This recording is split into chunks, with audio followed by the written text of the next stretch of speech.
AP photo, David Zalubowski. While most fans are hoping the Cowboys snag a different safety who played his football in the state of Washington, Huskies safety Taylor Rapp should be towards the top of their draft targets on day 2.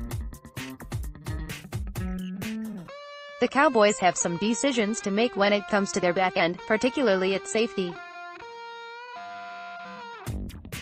Do they want to pursue a full-time strong safety type who can play in the box, allowing Xavier Woods to play solely as the centerfield free safety? Or would they rather add a hybrid safety who can play in that deep third role, giving their defense more flexibility in how they utilize Woods moving forward? If their answer to this question is to go with a more traditional strong safety, and slot Woods into one permanent role, then Washington's Taylor Rapp could be the right man in this draft class. The player Taylor Rapp is not the single high safety that I would typically value high in an NFL draft. He lacks the range to really play that centerfield role, and doesn't have the speed or agility to project to this role in the NFL. No one ever gets behind him, but that's more due to ridiculously deep alignment than excellent coverage skills. Where Rapp does excel, though, is playing forward and downhill. Rapp is aggressive both in his pursuit of plays and in his tackling. He tackles with good technique as well, and can absolutely lay the wood when coming up to hit receivers over the middle. Rapp plays how you'd expect your old-school strong safety to play, and projects as a split zone and box safety at the next level. Rapp isn't anything special in man coverage, but he executes well at times. He's at his best when asked to cover tight ends in man coverage, something which would certainly be valued both in today's NFL and on this version of the Cowboys' defense. I wouldn't be as comfortable lining him up against shifty slot receivers over the middle, but he can match up well physically with tight ends in man. Overall, Rapp is one of the best tacklers I've seen in this draft class so far, and with his instincts, size and physicality he will serve as a solid strong safety at the next level. The fit I don't see Taylor Rapp as the typical versatile chess piece the Cowboys have valued when drafting defensive backs in recent years. He does what he does well, but they would be ill-advised to mess with his alignment too often or try to make him fit into a different role. He's not going to move all over the field like Xavier Woods can, but he can certainly fit the Cowboys' current need for a strong safety. Many fans want the Cowboys to pursue Landon Collins in free agency, but if they strike out there, Rapp could be their consolation prize in the NFL draft. No, he's not as good as Landon Collins. Let me make that perfectly clear. But for a day 2 pick, Rapp could fit a similar role to what Collins would here in Dallas, a strong safety who will play primarily in the box and cover tight ends in man. The 2019 NFL draft will be an interesting one for the Dallas Cowboys.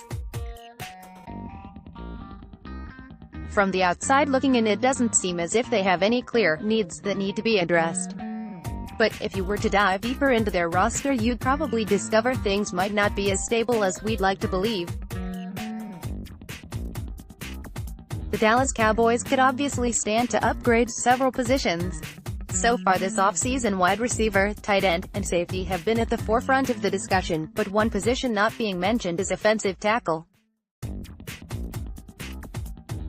Why? There has to be growing concerns within the organization about Tyron Smith's inability to stay healthy for an entire season. He has a bothersome back and it has continued to make him unavailable for at least 2 or 3 games these past few seasons. How much longer can they afford to roll the dice with his back issues? Then there is La'el Collins, who is entering a contract year in 2019. Collins' best attribute during his time with the Cowboys is probably his availability. He's battled through some injuries himself these past couple years, but managed to play through it. Fortunately though, his career has been up and down since taking over as the starting right tackle. It's probably time to find his successor. Dallas Cowboys RT La'el Collins. Sadly, Dallas doesn't have much offensive tackle depth behind Smith and Collins. Cameron Fleming, the Cowboys' swing tackle in 2018, is now a free agent and is probably looking to join a team where he can earn a little more playing time. The only other OT candidate on the roster might be Connor Williams, but even that's an unknown since he's never played tackle in the NFL. I don't know what the Cowboys brass thinks of all of this, but I find it more than a little concerning. We know all too well what happens when DOT play isn't up to par. Chaz Green, anyone? That game alone against the Falcons is one we would all like to forget, but serves as a reminder of just how important it is to have an emergency plan in place. The Cowboys of course have one or two ways of solidifying their tackle position. They can use free agency once again to find a swing tackle like they did with Cameron Fleming last year, or they can use one of their draft picks this year. The latter seems to be the wiser move, especially with Collins' contract coming to an end. The Dallas Cowboys may have Tyron Smith and La'el Collins as their starters for the upcoming 2019 season, but it's never too early to start preparing for the future. That's why it wouldn't surprise me at all if Dallas used one of their draft picks this year on an offensive tackle. In fact, I'd encourage it. I really like the idea of providing some competition at the RT position. If La'el Collins wins out, fine. The rookie OT can then serve as the swing tackle and take over next season when Collins' contract expires. But if the rookie wins, Collins could also become a trade asset. Sounds like a win-win to me. Do you think offensive tackle should be a Dallas Cowboys draft priority? Since Chris Richard has taken over the back end of the Dallas Cowboys defense, they have clearly shown a bias towards a type of cornerback. Richard, looking to build this Dallas unit in a similar form to his Seattle teams, has prioritized long corners both in height and arm length. As his responsibilities within the organization increase, it's only fair to expect Chris Richard to have more say in who the Cowboys defense acquires in terms of talent. This means we should anticipate more defensive backs who fit his type, such as Kentucky Wildcats cornerback Lonnie Johnson Jr. The player. So why does Lonnie Johnson fit the mold of what Chris Richard tends to look for? Well, for starters, he is 6 feet 3 inches and 206 pounds with 32¼ arms.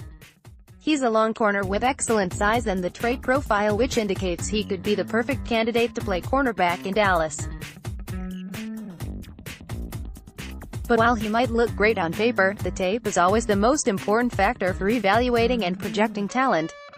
And, for Johnson, the tape isn't all that great. Despite his length, Johnson struggled mightily in press man coverage at Kentucky. Too often he is late or ineffective with his hands, leaving him susceptible to being blown by the opposing receiver. He often loses balance due to poor footwork, and is rather average with his hips and quick change of direction. Where Johnson was his best in college was in zone coverage, playing his deep third of Kentucky's cover 3 look.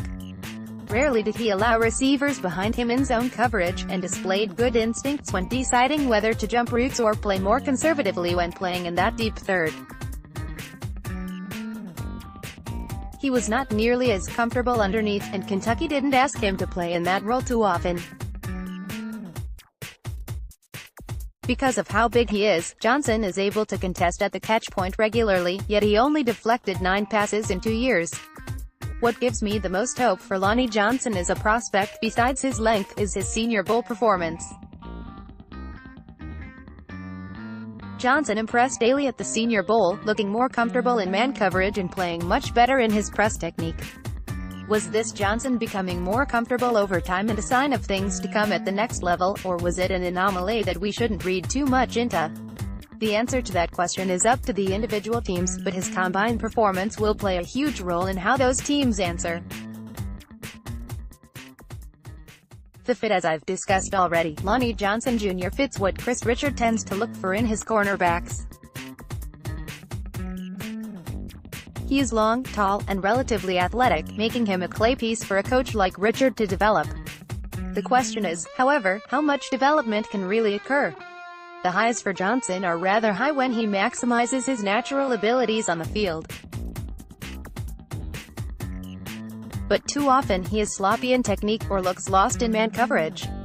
Whether or not Richard can fix Johnson completely may never be seen, but teams, especially this one, could fall in love with him as a prospect for what he can become if it all comes together. Name: Rodney Anderson. School: Oklahoma. Conference: Big 12. Position: running back. Class: RS Junior. Jersey: No. 24. Recruitment rating: 4-star. HT: 6 feet 1 inch. WT: 219. DOB: the 12th of September 96. Highlights: Rodney Anderson 2017-18 highlights. Oklahoma. Like, comment, and subscribe for more. Follow my Instagram @SisHighlightsSongs. Songs. Don't Know Me by Trade a Truth. Better Days by Trade a Truth. I do not own any of these. Highlights are music clips. Before we get into the player, we should really try to get to know Rodney Anderson the person. He attended Katy High School in Katy, Texas, one of the powerhouse HS football programs in the state. He was a 4-star recruit who received offers from Auburn, Baylor, Texas A. He originally committed to Texas A. He had an up-and-down career on the football field at Oklahoma because of injuries, but did graduate with a degree in Arts and Sciences in May 2018 and is pursuing his master's in Human Relations. Pros: Rodney Anderson has the ideal size and athleticism to become a featured back in the NFL. He shows good patience and vision on film to allow his offensive linemen to secure their blocks before sticking his foot in the ground and exploding through the hole. He runs behind his pads and shows good strength, loose hips, and balance to run through arm tackles. More than capable of picking up those dirty yards, and is surprisingly slippery as a runner in the open field. Anderson is capable of playing in a power scheme or a zone-heavy scheme like the Dallas Cowboys deploy. He has been featured in a number of rushing concepts including gap, power, red action, and power sweeps. His talent also carries over to the passing game. He possesses soft hands and looks natural catching the ball both out of the backfield and down the field as a receiver. Solid in pass protection, but this is an area of his game where he can improve. Cons: the biggest negative about Rodney Anderson is his injury history at Oklahoma. He is basically a one-year wonder because of 3 separate season-ending injuries, but bad things happen in 3, so maybe that's behind him. Durability will be a question mark entering the NFL though. His vision is sometimes questionable, especially on inside and outside zone reads. Has a tendency to try to bounce runs to the outside too often or cut back too quickly. Shows good explosiveness, but only average bursts through the hole. Seems to have adequate long speed on tape, but his 40-yard dash time will be heavily scrutinized if he's able to run at the NFL's scouting combine. In the passing game he needs to improve his route running and pass protection if he wants to be a 3-down back in the NFL. The talent is there, just not the production and consistency. Will also have to prove he can be productive against stacked boxes at the next level since he rarely saw any in college due to Oklahoma's spread offense. Cowboys fit: if the Dallas Cowboys are looking for a running back capable of being a featured back in the NFL, while also spelling Ezekiel Elliott from time to time, then Rodney Anderson is their guy. His combination of power, balance, explosiveness, and scheme diversity could come in handy as their RB2. Not only would he provide a good insurance policy if the unthinkable were to happen to Zeke, but he could take over if they decide not to give No. 21 a contract extension.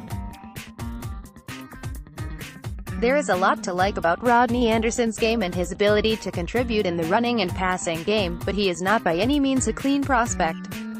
Despite his immense talent, his injury history and lack of consistency in college is bothersome. But, as a mid-round pick, the reward far outweighs the risks. Paired with Elliott, the Cowboys could have a formidable 1-2 punch in their backfield and could pound opposing defenses into submission.